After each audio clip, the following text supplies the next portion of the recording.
pertumbuhan iman beberapa orang di sini miring karena imanmu tidak pernah murni. Iman murni itu kalau besi menajamkan besi, manusia menajamkan manusia ketika berada di dalam komunitas yang sama. Tapi tujuan akhir ke gereja itu bukan supaya kita itu tidak punya masalah, bukan. Tapi memperoleh iman.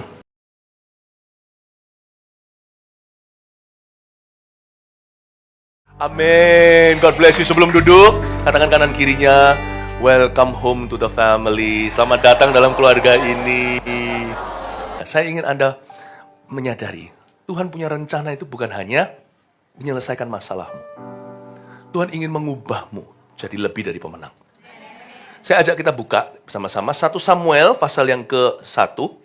Kali ini ayat 7-11. Gampang kan? 1 Samuel pasal 1, 7-11. Ya. 7-11. Jadi nanti ini ibadah berikutnya, meskipun nanti mesti keluar dulu, karena pasti sudah ada yang antri ulang lagi nggak apa-apa. 今天不回家 nggak fan hoke ya. Jadi selesaikan setiap ibadah, makan sekenyang-kenyangnya firman Allah. Kita baca ayat 7-11 bunyinya, demikianlah terjadi dari tahun ke tahun, setiap kali Hana pergi ke rumah Tuhan, Penina menyakiti hati Hana, sehingga ia menangis dan tidak mau makan. Aduh kasihan, semua bilang aduh kasihan. Ya. Lalu Elkana suaminya berkata kepadanya, Hana, mengapa engkau menangis? Mengapa engkau tidak mau makan? Kayak jadi Korea-Koreaan sedikit. Ini kan benar-benar seperti sinetron, tapi ini kejadian sungguhan. Hana, mengapa engkau menangis? Mengapa engkau tidak mau makan? Mengapa hatimu sedih? Gitu ya. Bukankah aku lebih berharga bagimu daripada 10 anak laki-laki? Pada suatu kali setelah mereka habis makan dan minum di Silo, berdirilah Hana, sedang Imam Eli duduk di kursi dekat tiang pintu bait suci Tuhan. Lu gimana sih kok jemaatnya berdiri, pendetanya duduk? Nantilah kita ngomong lagi, saya jelaskan. Dan dengan hati pedih ia berdoa kepada Tuhan. Sekali lagi bilang kasihan. Sambil menangis terseduh-seduh. Kasihan sekali ya. Kemudian bernasarlah ia, katanya, Tuhan semesta alam, jika sungguh-sungguh engkau memperhatikan sengsara hambamu ini, dan mengingat kepadaku, dan tidak melupakan hambamu ini, tetapi memberikan kepada hambamu ini seorang anak laki-laki, maka aku akan memberikan dia kepada Tuhan untuk seumur hidupnya. Dan pisau cukur tidak akan menyentuh kepalanya. Bilang haleluya. Inilah ujungnya kalau kita membawa masalah hidup kita ke Tuhan. Ujungnya itu pasti ada sorak haleluya. Tadi kan kita terus bilang, aduh kasihan, aduh kasihan. Tapi terakhirnya, benar-benar rasakan spirit atau roh kemenangan. Dalam Kristus itu ada happy ending loh, sekalipun hidup ini nggak menentu. Maksud hati sih gini, aku melayani Tuhan kok diizinkan mengalami pencobaan. Tuhan sendiri sudah memperingatkan, di dunia ini kau akan mengalami berbagai macam ujian. Tapi kuatkan hatimu, kata Yesus, aku telah mengalahkan dunia. Kadang-kadang orang baik mengalami sesuatu yang buruk. Kita nggak tahu kenapa itu terjadi. Kedaulatan Allah saja yang bisa menjawabnya suatu hari. Suatu hari kalau di sorga kita baru, oh gitu, aku ngerti. Ngomeng ya, betul ya? Ya, ngomudeng lah. Saya mengerti. Tapi di sebelah sisi sini, yaitu sisi hidup yang sementara di bumi, kita nggak tahu segala sesuatu. Agree? Setuju? Kadang-kadang pertanyaan why atau mengapa itu nggak terjawab. Kadang-kadang kita pendeta harus menjawab semua pertanyaan mengapa jemaat. Mengapa? Mengapa pastor? Kadang-kadang pastor pun saking cepatnya bicara. Mengapa tur? Ya, disingkat. Mengapa tur? Karena hatinya mungkin tergesa, mau tahu. Leman ngoman pingkoa.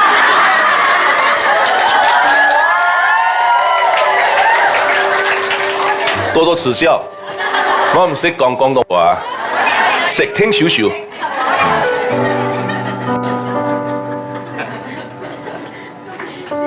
Kita nggak bisa jawab semua pertanyaan why, mengapa? I don't know. Karena orang benar akan hidup oleh imannya.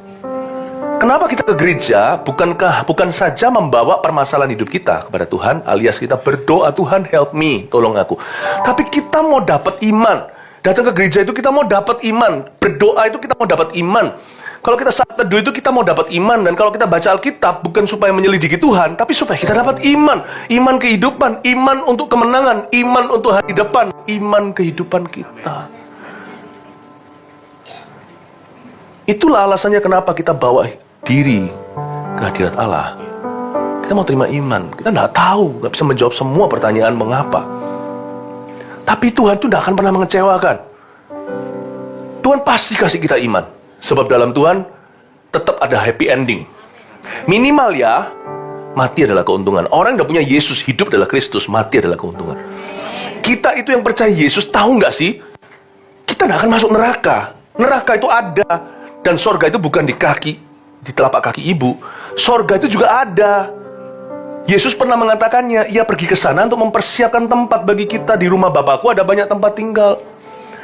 Tahu gak sih, kita ini yang bertobat, terima Yesus sungguh-sungguh, kita yang sudah dibaptis, yang mencetuskan iman kita di hadapan manusia, kita itu tidak akan ditolak Bapa, kita itu akan diterimanya. Tak seorang pun dapat datang pada Bapa kecuali melalui aku. Akulah jalan, kata Yesus, akulah kebenaran, akulah hidup. Jangan gelisah hatimu, percayalah kepada Allah, percayalah juga kepadaku. Kita sudah terima Yesus itu, kita punya perantara antara Allah dengan kita. Kita kayak gini-gini, jelek-jelek begini, mati itu udah diampuni dosanya. Mati itu masuk sorga. Meskipun kita nggak tahu segala perkara, kita nggak memahami segala sesuatu, tapi kalau kita sudah punya Yesus, kita punya hidup yang kekal. Kita ada yonghe, ada hidup yang kekal, kehidupan kekal. Jadi sebenarnya anak-anak Tuhan tidak bisa merugi. We have nothing to lose, bahasa Inggrisnya. Rugi apa sih? Mungkin aku pernah dirugikan orang. Doa minta keadilan, orangnya hidupnya happy ya sampai dia mati. Padahal itu orang jahat. Tunggu, hidup itu nggak berhenti sampai sini. Masih ada akhirat. Keadilan Tuhan akan ditegakkan. Tugas kita hanyalah percaya dan setia kepada Tuhan Yesus. Jadi saya mau kasih dulu perspektif atau cara pandang baru untuk melihat masalah hidupmu. Bahwa hidup kita itu tidak berhenti sampai mati, tapi ada hidup kekal. Kalau kita bisa melihat dari sudut pandang baru ini, kehidupan kekal itu ada, dan bahwa kita itu akan suatu hari masuk surga, yang percaya kepada Tuhan Yesus, maka kita bisa melihat segala sesuatu di hidup ini adalah kesempatan untuk melayani Tuhan. Dan kita juga tidak akan mengeluh kalau kita tidak dapat jawaban semua pertanyaan kita. Why this, why that, kenapa ini, kenapa itu. Karena kita tahu, orang yang punya Yesus, dia punya kepastian iman. Nah, kita pelajari sesuatu tentang masalah hidup keluarga ini. Tadi di kebaktian 1 saya ada ceritakan, seorang laki-laki namanya Elkana. Elkana ini punya 2 istri. Semua bilang, nehi. No. Ya, itu sumber masalah. Lebih dari 1 pasangan dan tidak setia dalam pernikahannya. Tetapi, sudahlah, tadi saya sudah bahas kebaktian pertama, kita langsung kebaktian ini, pewahyunya beda. Saya ingin Anda melihat, di dalam masalah kita, Tuhan bisa berbuat sesuatu kalau kita serahkan masalah itu ke tangan Tuhan. Minus di hidup kita itu kalau diserahkan ke tangan Tuhan Yesus jadi plus. Kita lihat ayat yang ke-7 yang kita baca tadi. Demikianlah terjadi dari tahun ke tahun. Mereka tuh setiap tahun ke gereja, karena zaman dulu nggak seperti hari ini. Setelah Yesus mati, bangkit, naik ke sorga, gereja perjanjian baru berdiri di mana-mana, di Yerusalem, Yudea, Samaria, sampai ujung bumi. Zaman dulu di seluruh Israel, tanah perjanjian itu hanya boleh ada 1 gereja. Jadi orang-orang berbondong-bondong datang. Dan karena jauh, ada orang tertentu jalan kaki. Belum zamannya MTR, belum zamannya ada bus, public transport. Mereka harus jalan jauh, setahun sekali mereka beribadah. Kalau di sini sekarang dekat, ada MTR segala. Kalau setahun sekali ke gereja, itu namanya Kristen Natal. Yang gitu harus bertobat. Demikianlah terjadi dari tahun ke tahun. Tiap kali Hana pergi ke rumah Tuhan. Hana ini istri pertamanya Elkana. Istri kedua Elkana namanya Penina. Hana ini, cepet ya, yang bisa jawab saya dapat kado dari saya. Hana ini punya anak. Namanya siapa? Dapat. Anda boleh bawa pulang sepatu orang sebelahnya. Kalau dia kasih, kalau dia nggak kasih, jangan. Hana ini adalah ibunya Nabi Samuel. Nabi Samuel itu tokoh Alkitab pernah mengurapi dua raja besar, Saul dan Daud. Luar biasa pintar-pintar ini jemaatnya Pastor Haryanto ya. Hana dan itu adalah istri pertama Elkana, Penina istri kedua. Demikianlah terjadi dari tahun ke tahun. Setiap kali Hana pergi ke rumah Tuhan, Penina menyakiti hati Hana sehingga ia menangis dan tidak mau makan. Gini ya, masalah di dalam rumah tanggamu bisa membuat kehidupan ibadahmu tidak karuan. Ini normal. Jadi setiap tahun sekali, bayangin mereka cuma setahun sekali doang. Itu aja sakitnya bukan main. Harusnya sukacita ya. Aku akhirnya bisa ke rumah Allah. Berapa banyak jemaat yang tidak lagi ke gereja? Kenapa? Masalah hidup. Sehingga ke gereja menjadi pengalaman trauma. Datang ke gereja bukannya happy ya, happy ya, saya senang jadi anak Tuhan. Siang jadi kenangan, malam jadi impian, cintaku semakin mendalam. Bukan begitu, datang ke gereja, nangis di gereja. Setiap kali duduk di kursi situ, mendengarkan khotbah, ini seperti di leher itu naik turun seperti orang mau muntah. Merasa kepahitan dari dalam sanubari, naik ke dada, sampai ke leher sini. Saya rasa nggak tahan lagi dengan kehidupan ini. Nggak kerasan di gereja. Kenapa? Karena aku punya masalah. Tapi ada juga orang yang mau ke gereja itu pencobanya banyak. Mau ke gereja tiba-tiba sesuatu terjadi. Mau ke gereja gegeran dulu. Mau ke gereja dapat telepon dari seseorang. Kenapa keluarga terima musibah. Ada jaringannya untuk kita itu ke gereja. Padahal kalau kita ke gereja kita dapat iman. Ya itulah setan tahu itu, makanya dia halangi. Kalau kita datang dengan kuping untuk mendengar Roh Kudus, kalau kita datang dengan hati yang haus, pulang itu pasti beda. Gereja itu bukanlah gedungnya, gereja itu umatnya. Terlebih lagi, gereja itu yang membuat istimewa adalah karena ketika umat itu kumpul 2 atau 3 orang minimal, itu terjadi sesuatu. Tuhan ada di situ. Gereja itu memang tidak sempurna. Di sepanjang sejarah juga ada gereja yang bertikai, yang pecah. Skandal juga ada, bahkan tidak terkecuali di antara hamba-hamba Tuhan. Janganlah menilai orang lain. Introspeksi yang penting kita tuh jaga hati. Tapi sampai kapanpun Tuhan tidak pernah menceraikan istrinya. Mempelai wanita Kristus itu adalah gereja, bukan persekutuan doa. Mempelai Kristus, yang disebut mempelai wanita Kristus itu adalah gereja lokal, a local church. Meskipun tidak semua gereja sama. Kita kalau mau bergereja itu kita harus lihat pertama visinya. Visinya gereja itu apa? Kalau visi gereja itu hanyalah untuk mendapatkan sukses duniawi, saya sih secara pribadi saya tidak mau ada di situ, karena itu tidak sesuai dengan amanah hati. Aku datang ke gereja yang akan ajarkan kepada saya bagaimana melayani Kristus, bukan melayani diri sendiri. Nggak gitu sami mawon, sama saja. Di luar sana semua klub-klub lain yang melayani dirinya. Pertama lihat visinya gereja itu apa? Apakah amanat agung? Bukan. Kita juga harus melihat juga culture, wenhua atau kebudayaan rohani di gereja itu.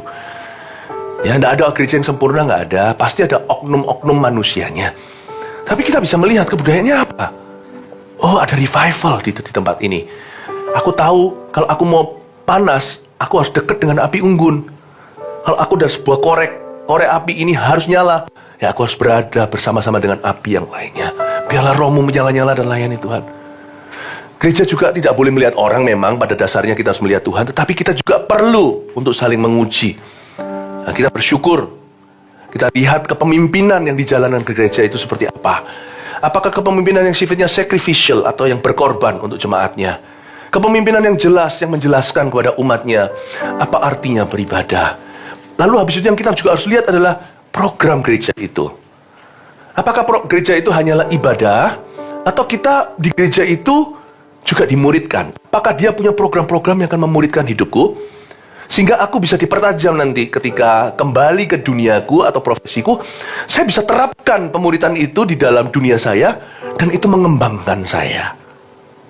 Nah, hal-hal ini saya terapkan bukan karena hari ini saya adalah gembala seniornya GMS, tapi ini juga sebagai introspeksi untuk saya terus berjalan di jalur yang saya ajarkan. Supaya kami semuanya, jemaat GMS maupun para pendetanya terutama, kita berjalan sesuai dengan amanah Tuhan. Kenapa? Karena gereja itu rumah Tuhan. Nggak boleh sembarangan. Kelihatannya sama-sama rumah, tetapi tiba-tiba kena hempas angin, yang satunya roboh karena didirikan di atas dasar pasir. Fondasinya itu penting, itu visi. Atapnya itu perlu, itu kepemimpinan. Your pastor, your leader. Untungnya saya tinggi jadi saya bisa pegang. Mas Muro pasti, oh Tuhan.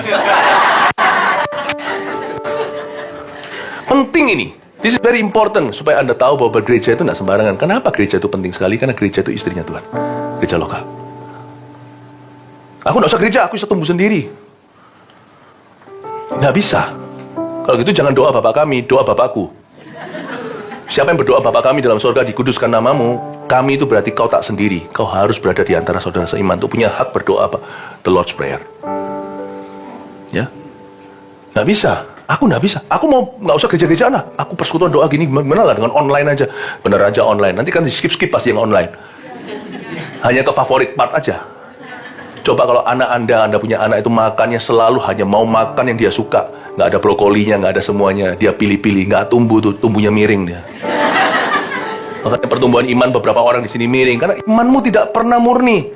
Iman murni itu kalau besi menajam besi, manusia menajam manusia ketika berada di dalam komunitas yang sama. Tapi tujuan akhir ke gereja itu bukan supaya kita itu tidak punya masalah, bukan. Tapi memperoleh iman. Katakan memperoleh iman. Gereja itu penting banget loh, tahu nggak kenapa? Karena gereja itu adalah gerbangnya sorga. Sorga terdekat di dunia, gereja lokal. Gerbang maut tak menguasainya. Meskipun gereja juga penuh masalah, ya. Semua gereja ada masalahnya, termasuk gereja kita. Tapi gereja tetap satu adalah istrinya Yesus, mempelai wanita. Tapi gereja itu juga gerbangnya sorga. Tuhan berkata pada Petrus, di atas batu karang teguh ini kudirikan jemaatku. Itu bukan pemilihannya atas Petrus seorang.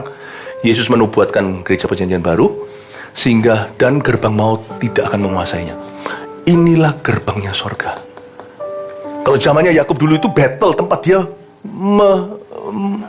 meletakkan kepalanya tanpa dia sadari, itu bukan bantal yang gembuk, yang empuk, itu batu. Di situ ternyata battle. Makanya kata battle itu seperti menubuatkan suatu hari gereja lokal. Battle itu artinya rumah Allah. Di sini rumah Allah ternyata ada tangga naik turun dari sorga. Ada anak manusia, seorang seperti anak manusia, anak Allah yang hidup, Yesus Kristus yang berada di tengah-tengah tangga itu. You see, church is the gate of heaven. What do you get? Banyak orang kan datang ke gereja maunya cuma naik tangga kan. Tuhan, ini masalahku. 911, tolong aku naik ke atas. Tapi gereja juga tempat di mana naik turunnya malaikat. Malaikat juga turun dari situ memberikan kepadamu visi yang nggak pernah kau miliki. Kau akan terima lewat gereja itu. Kau akan menerima visi yang akan menghidupkanmu. Visi yang bisa kau wariskan ke anak cucumu. Kita datang ke gereja sebagai orang yang bermental korban. Kita pulang diasah sama Tuhan menjadi orang yang punya visi dari Tuhan. Aneh, aku datang ke gereja itu nangis-nangis karena permasalahan. Aku pulang merasa seperti bukan hanya menang atas masalah-masalah masih ada. Seperti aku punya tujuan yang lebih tinggi. Kita lihat lagi kembali ke Hana dan Penina. Demikianlah terjadi dari tahun ke tahun. Ayat 7. Setiap kali Hana pergi ke rumah Tuhan, tiap kali dia ke gereja, Penina menyakiti hati Hana sehingga ia menangis dan tidak mau makan. Ada orang ke gereja, dia trauma karena problema di rumah membuat dia beribadah tidak bisa konsentrasi penuh. Jangan berhenti di situ. Makanya itu jangan berhenti sampai hanya datang ke gereja, tapi benar-benar bawa hidupmu ke altar Allah. Jangan berhenti sampai di pintunya gereja, welcome home, shalom, duduk tidak berubah. Tapi sampai kau alami jamahan Allah. Jangan berhenti sampai kita berdoa, Tuhan tolong. Kita ngomong, tapi nggak mau dengar dengan kuping kita. Pulang, Kita hanya curhat sama Tuhan, tapi nggak dapat apa-apa. Segala sesuatu yang kau katakan pada Tuhan, kau beri kesempatan pada Tuhan juga untuk berkata-kata dalam hidupmu. Makanya waktu firman Tuhan dibagikan seperti ini, sisihkan masalahmu. Dengar Tuhan dulu. Iman tuh nggak timbul dari ngomong, apalagi nomong-nomong. Iman itu timbul dari pendengaran. Waktu kita dengar firman Tuhan yang sudah didoakan oleh para gembala yang menyampaikan, itu pasti pesan Tuhan di baliknya, dan di dalamnya ada pesan Tuhan yang spesifik untuk Anda. Kita datang membawa doa, Lord, aku sakit hatiku Tuhan, atau aku sedang sakit tubuhku. Rumahku memang disebut rumah doa sih, rumah doa bagi bangsa-bangsa. Tapi apapun yang kau doakan, pasti sebaliknya Tuhan juga akan turunkan sesuatu dalam hidupmu. Gak enak lu ngomong sama orang yang dia ngomong melulu, orang lain gak dikasih kesempatan. Pernah gak ngomong sama seperti itu orang itu? Ada. Jangan lihat orang sebelahnya. Halo, apa kabar? Dia mau jawab baik. Belum ngomong, aku gini, aku gitu. Sejam kemudian, 1 hour later, masih ngomong tentang dirinya, tangan masih berjabat, belum lepas. Apa kabar? Ini siapa? Ini keluargamu ya? Ya belum jawab. Ya iya, keluarga aku sih begini. Itu bukan relationship, itu bukan hubungan. Karena satu pihak, satu sisi. Tuhan di dalam gereja itu ingin bangun hubungan dengan Anda. Ada waktunya, saatnya Anda bicara. Tuhan, ada saatnya Tuhan bicara. Nah, kalau Anda bicara biasanya apa? Muter-muter seputar masalahmu. Tuhan ngerti itu, makanya Tuhan pernah berkata, kemarilah yang letih lesu dan berbeban berat. Tuhan gak tolak kok. Tuhan gak berkata, jangan lu ngomong tentang masalah terus ke gua. Enggak. Tuhan malah tantang, bukan tantang. Tuhan malah invite, malah undang. Datanglah kepadaku kalau kamu letih lesu dan berbeban berat. Ya, datanglah. Tuhan beritahu, silakan. Tapi kasih Tuhan kesempatan juga bicara dalam hidupmu. Kalau kita melulu ngomong tentang persoalan hidup. Kalau Tuhan bicara, Dia pasti akan memberitahu kepadamu visi dan tujuan yang mulia atas hidupmu. Makanya jangan dibantah. Loh Tuhan, aku datang ini bawa masalah, kok khotbahnya bukan soal masalahku. Lah masa Tuhan mau ditarik ke level kita? Loh biar dirimu jadi dirimu. Jadilah diri sendiri. Tuhan gak tolak kok. Malah Tuhan berkata, kemari. Tuhan tetap harus jadi Tuhan. Kita yang harus ditarik naik ke atas, bukan Tuhan yang diturunkan ke bawah. Kita jangan pilih-pilih sama firman. Aku gak dapat, orang gak punya jodoh, ya kan, kepingin dapat pasangan hidup. Aku berharap ya Tuhan nanti khotbahnya tentang pasangan hidup. Khotbahnya tentang penginjilan.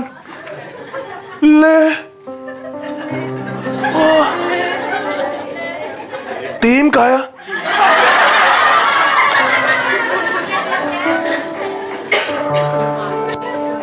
Kita kecewa pulang. Dia nggak tahu, carilah dahulu kerajaan sorga dan kebenarannya. Waktu dia terima itu, ya sudah Tuhan, my problem is not the greatest. Tuhan, aku kepingin punya pasangan yang dari Tuhan. Tapi nggak bicara soal ini, Tuhan bicara soal penginjilan. Aku bicara tentang pasangan, Tuhan bicara tentang jiwa-jiwa. Oke dah, aku sekarang yang mengalah, aku terima dulu dari Tuhan Yesus. Carilah dahulu kerajaan Allah dan kebenarannya. Dia menginjil kan, menginjil. Ketemu. Ini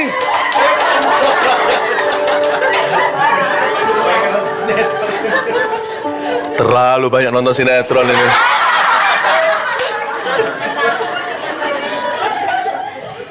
Iya, ketemu. Dan ketemu yang benar lagi, karena sama-sama menginjil.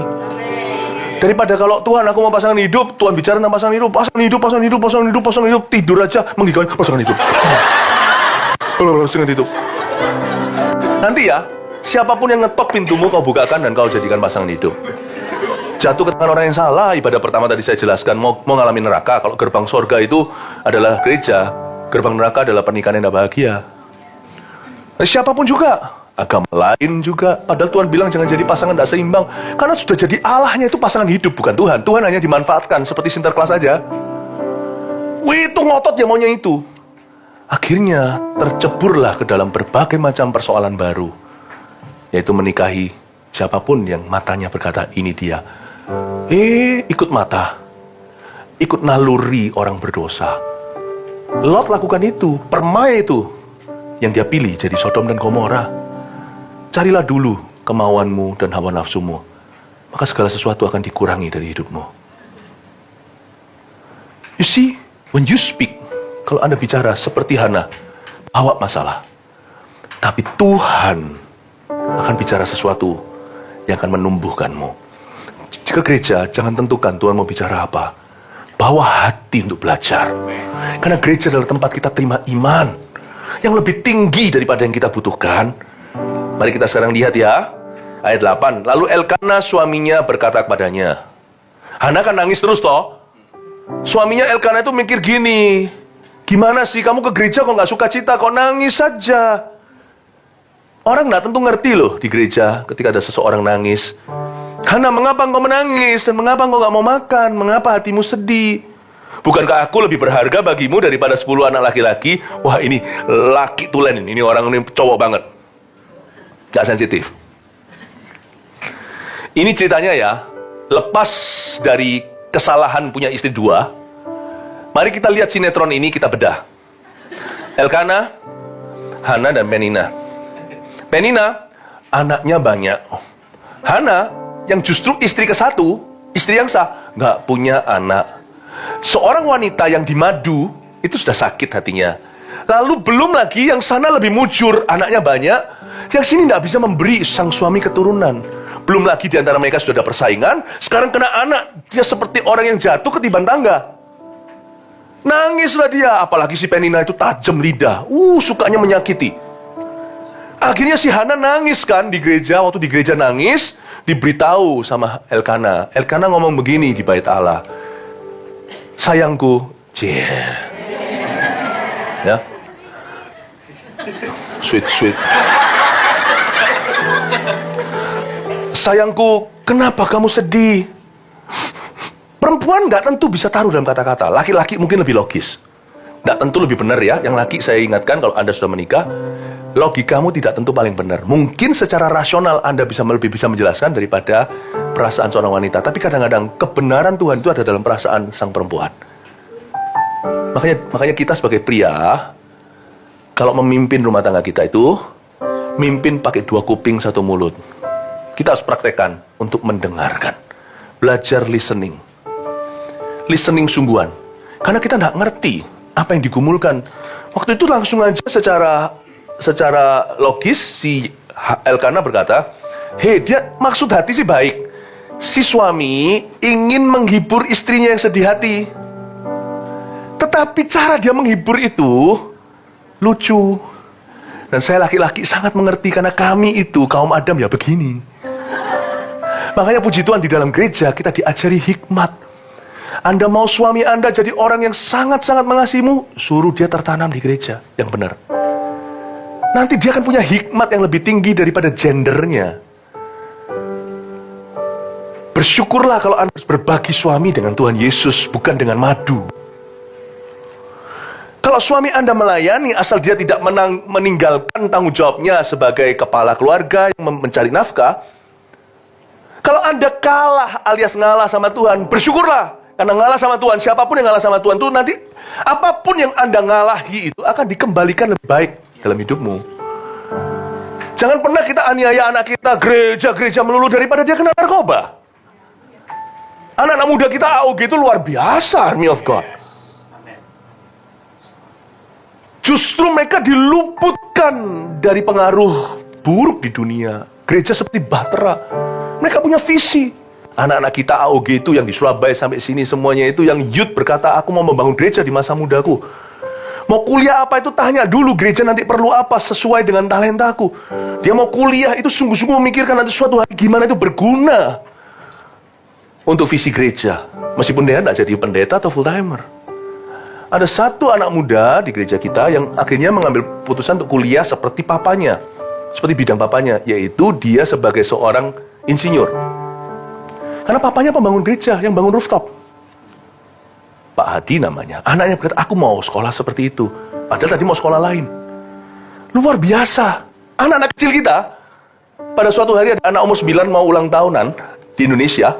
Ditanya sama mamanya, mau hero apa? Spider-Man kek? Mau apa? Mau Spider-Man atau Hellboy sekalian? Mau apa? Mau Captain America? Enggak. Mau Judge Builder. Hah? Eagle Kids, we are church builders. Mama church builder itu tokoh apa ya? Akhirnya ngambil itu loh, yang kartun dulu, Bob the Builder itu loh. Anak-anak beda. Kalau kita itu ngalah sama Tuhan, keluarga kita biar mencari Tuhan, itu yang untung kita ujungnya. Ya. Nah, ini ada laki-laki yang kurang peka. Gini cara hibur istrinya. Hana,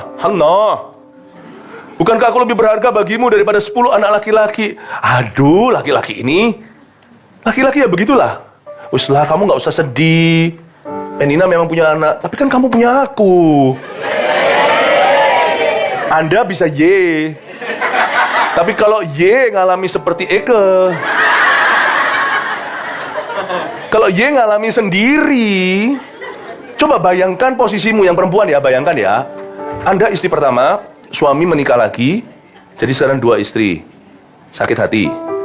Habis itu, sana punya anak 5, Anda tidak punya 1. Sedih nangis. Suami kan cinta, ini adalah istri yang sah. Gak apa-apa, kan kamu punya aku. Bisa happy gak digituin? Iyalah, gak bisa happy. Komat ya.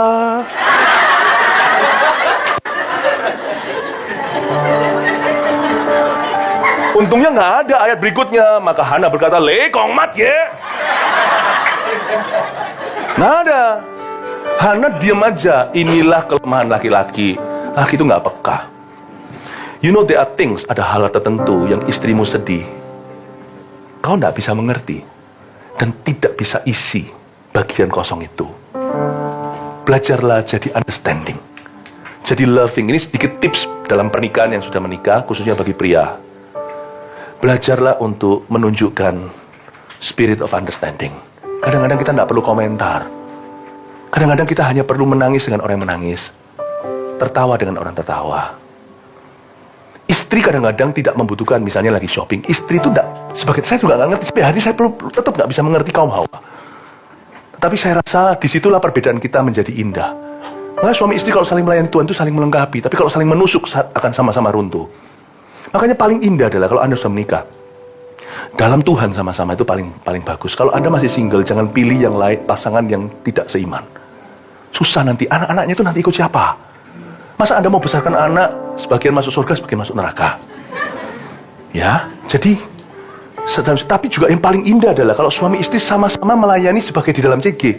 Saya paling suka lihat CGL itu ya, Xiao Zhuchang atau cell group leader kita, itu laki-laki, suami dan istri. Itu paling happy. Seperti saya melihat contoh teladan Anda Pastor Haryanto dengan Bu Melisa. Suami istri saya melayani. Ya. Pastor Haryanto punya gift ini, karunia ini, Pastor Melisa punya gift lain nanti minggu depan. Gift-nya sangat-sangat kuat, kencang sekali terhadap anak-anak jemaat.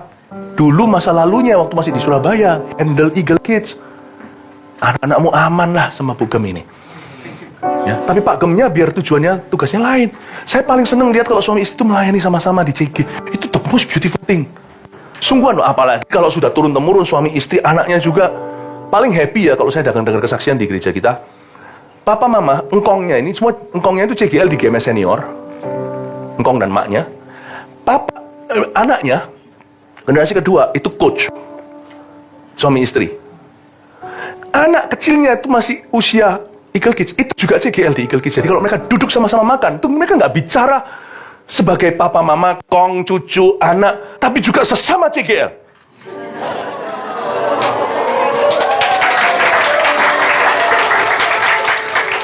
Wah, oleng ah. Beautiful. Itu relationship, hubungannya itu bukan hanya hubungan keluarga. Seperti dulu kita belum bergereja, kita itu ngomongnya sudah seputar gini kalau tidak rasan-rasan. Sekarang kita itu seperti dilempar ke gereja, lalu tarik kembali ke keluarga. Hubungan kita naik 1 oktav lebih tinggi. Dulu do, sekarang do. Gereja itu tempat recycle. Sampah, lempar ke sana, balik jadi harta. Gereja tidak mengambilmu keluar dari hidupmu, tapi mengembalikanmu ke sana dengan oktav lebih tinggi. Makanya jangan hanya bawa masalahmu ke gereja, bawa hidupmu. Banyak orang nggak ngerti gimana bergereja. Gini, makanya itu GMS bukan gereja untuk semua orang. Karena kami akan menantangmu sejauh itu. Jadi sebagian Anda mungkin lebih baik jangan tertanam di sini. Kalau Anda hanya happy untuk panasi kursi, saya, Pauchen, oke? Saya tanggung, ini gereja nggak cocok untuk Anda. Saya peringati dulu di depan ya, Anda kalau datang ke gereja ini, kami pasti akan mengejar Anda. Jadi please jangan merasa kayak Anda itu diserang privacy atau ruang pribadi. Enggak. Kami juga nggak kepo. Kita semua itu orang sibuk. Jangan melihat Pastor Hayon, ini mau masuk ke area privasiku. Ini Mas ini mau tahu tentang aku. How are you? Handle satu anak aja susah. Di Indonesia gampang. Anaknya nggak pernah merepotkan tapi tetap gimana pun juga nggak mudah antara anak sendiri dan anak Tuhan. Don't worry, kita nggak ada mau kepo-kepoin Anda itu. Mau cari-cari tahu gimana tinggalnya di mana. Nanti saya akan muncul pas makan malam. Kami makan sendiri, nggak perlu makananmu. Nggak ada makanan, kita bisa masak sendiri. Chan yu gong zai min, hou sek ah.很简单嘛, mau masak yang wo dan ngao yuk fan. Pakai telur gitu aja udah jadi.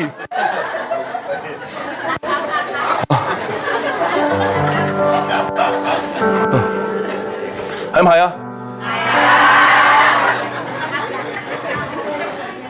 Di gereja ini, Anda pasti akan dikejar. Ya, pasti. Udah, mendingan jangan datang kalau Anda tidak siap. Tidak siap jadi pemenang, jangan di sini. Anda mau jadi jemaat, kursi ini bukan untuk Anda. Ini kursi hanya untuk menjadi pemenang jiwa nanti, cepat lambat. Karena kami tidak akan menargetkan Anda sampai Anda itu. Ada orang itu yang selalu datang, menurut nama masalahnya nanti jadi langganan gitu. Tiap minggu, 10 years later, Sabnin ho, 10 年后, balik lagi masih tetap sama, nangis-nangis gitu. You can cry lah, but don't cry all the time lah. Don't cry for me Argentina. You cry sometimes, I still cry sometimes. Saya masih nangis dari waktu ke waktu berapa tahun, tapi saya nggak tiap minggu selama 10 tahun terus nangis melulu. Nanti ada waktunya saya akan mengalami masa susah di mana saya akan nangis lagi. Tapi nggak selalu. Tapi kalau ada orang yang begitu, pernah nggak ada konseling sama orang? Saya pernah konseling orang ya, nggak gampang loh konseling orang itu. Anda harus hargai orang yang mengkonselingimu, itu harusnya mahal. Tapi di dalam gereja, semua leadership skill, kepemimpinan, skill kepemimpinan, skill kehidupan, tentang kehidupan, prinsip-prinsip hidup. Lalu habis itu tentang konseling sekalian dikasihkan for free. Saya ngomong sama anak muda orang tua mereka. Tahu nggak, anak Anda itu tiap minggu digembeng kepemimpinannya itu di gereja dengan pemimpin-pemimpin yang top. Itu for free. Itu kalau Anda mau dapat di mana sekolah kepribadian sekali itu berapa duit lu harus bayar. Saya pernah sekali konseling sama orang itu ya. Saya ini, coba lihat saya itu. Saya ini orang sabar.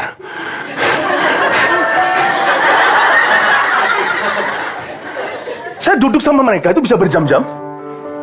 Ngomong tentang masalahnya. Sudah selesai, saya bilang gini loh Bu, masalahnya gini-gini. Lalu dia, kok masalahnya? Lalu habis itu saya mikir gini loh, orang ini ya kok mau ngomong terus, tapi kalau saya ngomong tuh mental. Gini, iya pastor tapi. Selalu iya pastor tapi. Terus lama-lama saya yang sabar. Mulai mikir ini harus buyar. Saya bilang, tunggu dulu. Anda konseling sama saya. Ini mau keluar dari masalah atau hanya mau curhat? Jangan-jangan nanti setelah konseling ini aku ikut sama seperti kamu. Anda datang ke saya mau menang atau cuma mau curhat? Mau menang pastor. Kalau gitu, ubah caramu. Kamu mengasihani dirimu sendiri, tidak mari-mari. 10 tahun kemudian, you'll still be the same person. So listen. 好好的给我听。听清楚，清楚。怎么说？清楚。哎呀，那么难，好难讲广东话。我讲普通话。你给我听清楚。Nggak pernah lihat pastor tur ini begitu tegas.给我听清楚。Lu mau menang atau cuma mau konseling doang?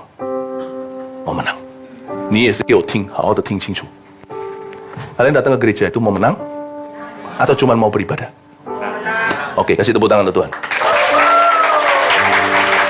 Ya. Dan you must change your way. Ubah caramu ya. Ini lucu sekali nih Elkanah nih. Laki banget.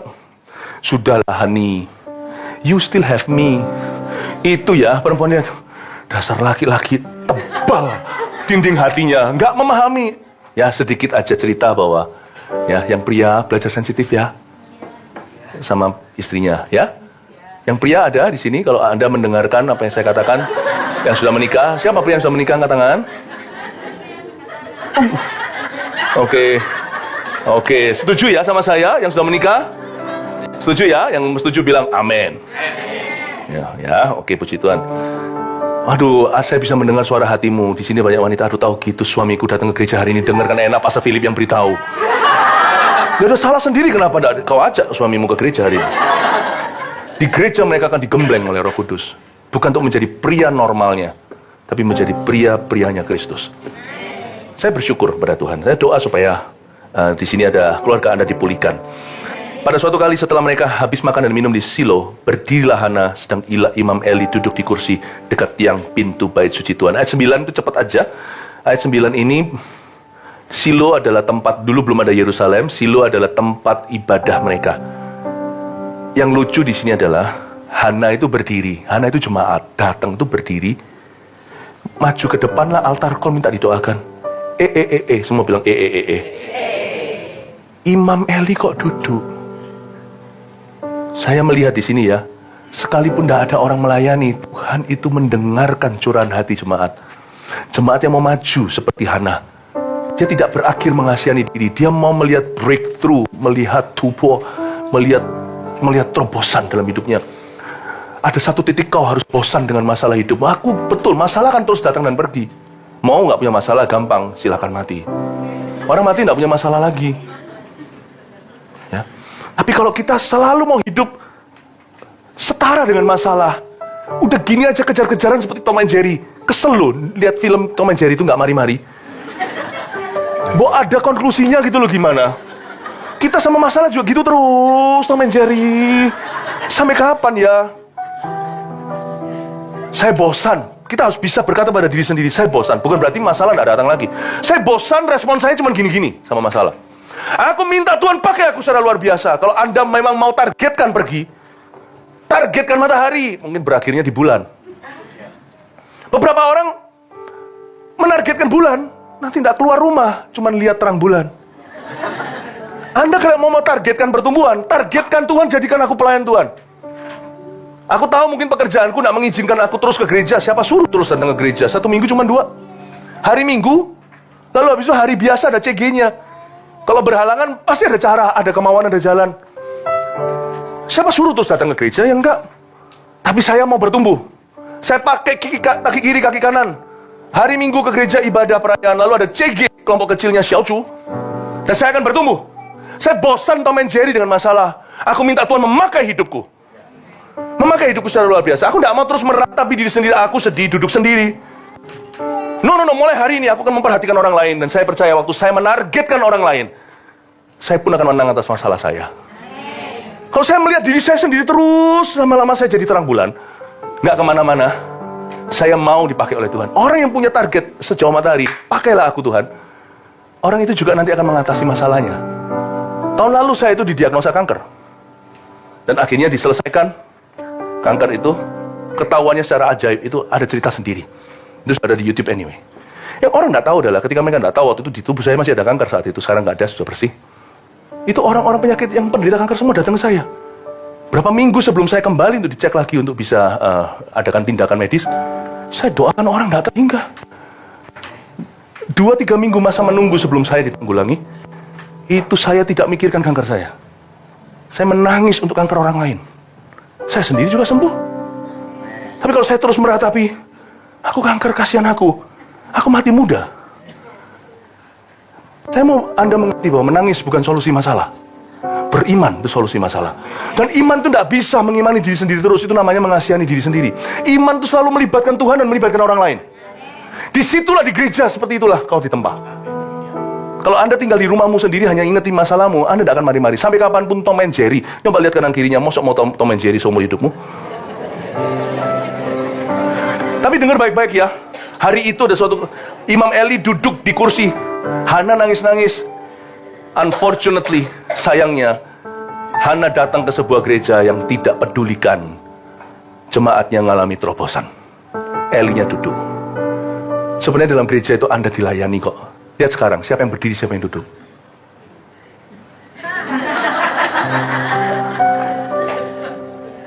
Anda dilayani, jangan jadi gemuk. Kami melayani sampai berdiri, Anda yang duduk. Kalau seorang pembantu misalnya akan menyuapi anak majikannya. Anak majikannya duduk di baby chair, kita suapi.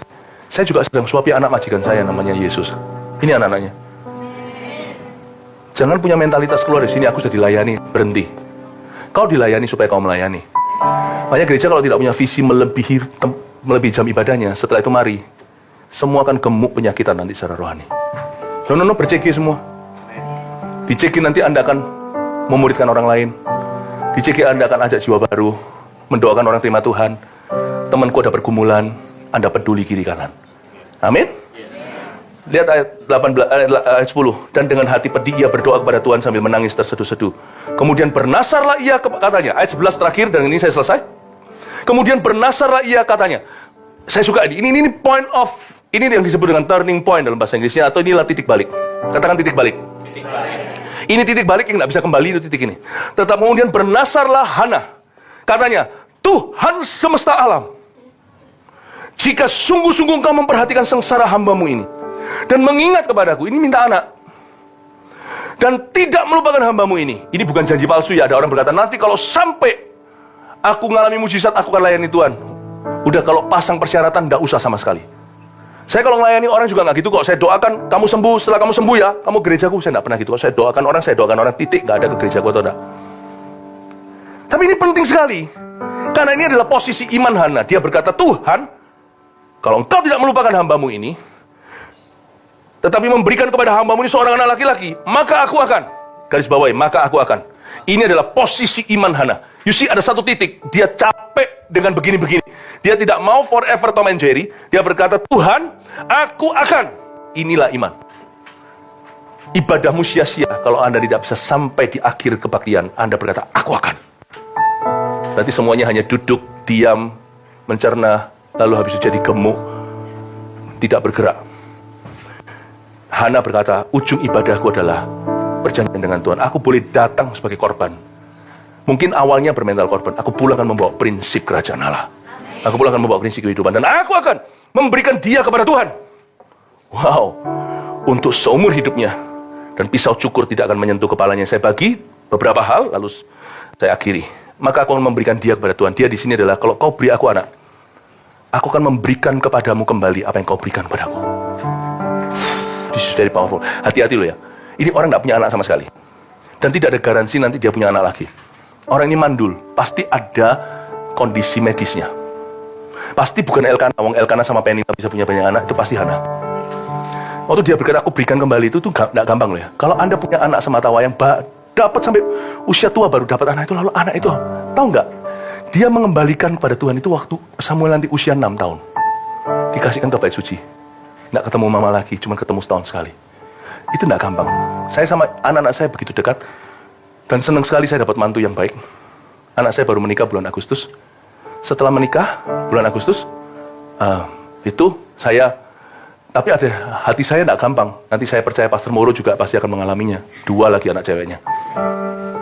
Waktu anak saya sudah pulang ke rumah, karena sudah menjadi satu dengan suaminya. Padahal anak saya udah umur 24. Udah cukup waktu dengan papanya. Ini gak bisa bayangin, ini Mujin, ini mama. Sama anak semata wayang, anak cowoknya, umur 6 tahun udah diserahkan. Ini dia gak ngawur, dia betul-betul komitmen sama Tuhan. Tuhan, I commit my life to you. I commit my life. Aku tidak akan pedulikan apakah itu sakit atau nyaman. Aku mau layani maksud-maksud Tuhan. Maka aku akan memberikan dia kepada Tuhan. Untuk seumur hidupnya. Dia mengembalikan Tuhan dengan kapasitas yang berbeda. Aku dikasih anak, aku kembalikan anak itu sebagai imam. Luar biasa. Dan dia akan untuk seumur hidupnya.